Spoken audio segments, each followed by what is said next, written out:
Hey everyone, this is Dr. Robert Morse. I am the program manager here at ESI, and today I wanted to share 5 classroom management tips that I have used over my years as an educator, and I just want to share those with you as substitutes in schools that you're working in.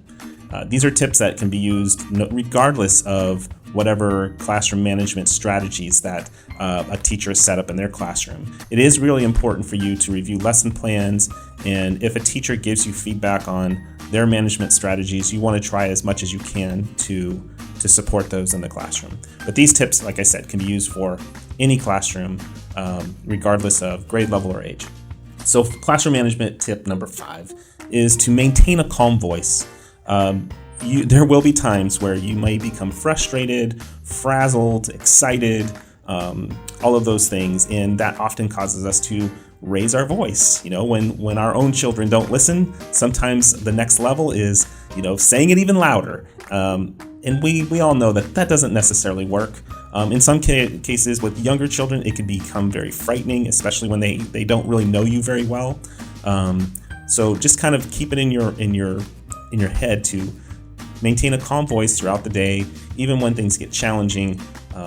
That calm voice is really important. Classroom management tip number 4.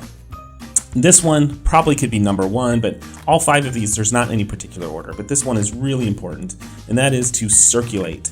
And circulate the classroom, walking around, staying on your feet. It's a great way to make sure students know that you're paying attention, you're aware of what's going on, and it's just a great way to know what's happening in the classroom. So whether students are working on worksheets or reading or working in small groups, staying on your feet, moving around the classroom is really critical. It's going to really help you see what's happening, making sure that students know that you're paying attention, and that will help them stay on task as well.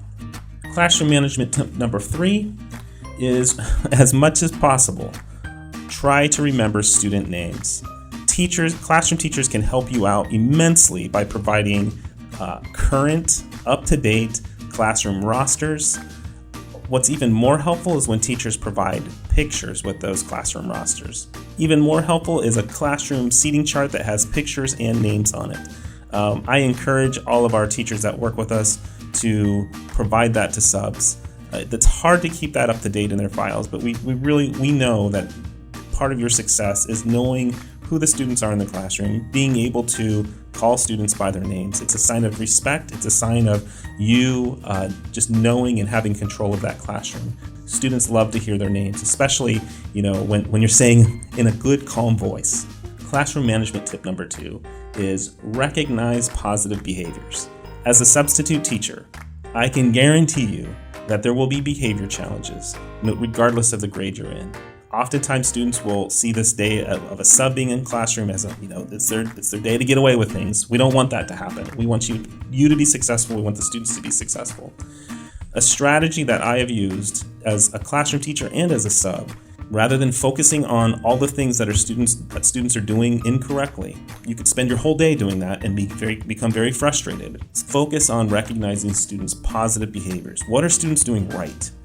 Recognize those in front of the classrooms, noticing students getting to their desk quickly, noticing students reading, staying on task, noticing students using a quiet voice, noticing students lining up properly, all of those things, noticing students helping each other out.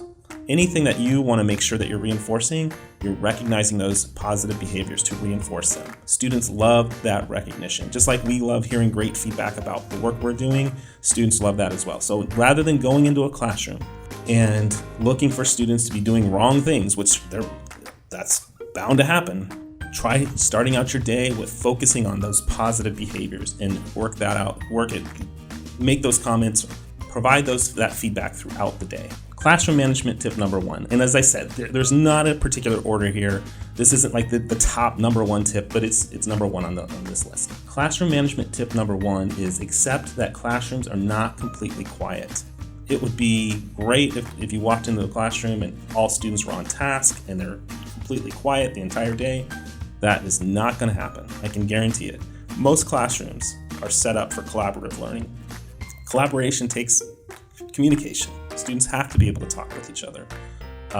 So it's important that you have this reality in your head when you go into a classroom that it's not going to be completely quiet.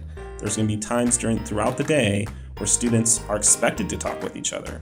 And even when they're expected to stay quiet, the reality is there's always going to be some level of noise happening. Don't stress yourself out and don't spend all of your time just trying to get students to be completely quiet, because you will be very frustrated, and it's frustrating for students as well. So be realistic. There will be some noise. There is an expectation that students communicate with each other throughout the day. Remind students to use that calm classroom voice, and use that voice as well. Just setting that clear expectation. I hope these tips are helpful for all of you. Many of you probably are already using these tips and many more to manage classrooms and to have successful experiences with students. Thank you for all you do, and we'll see you next time.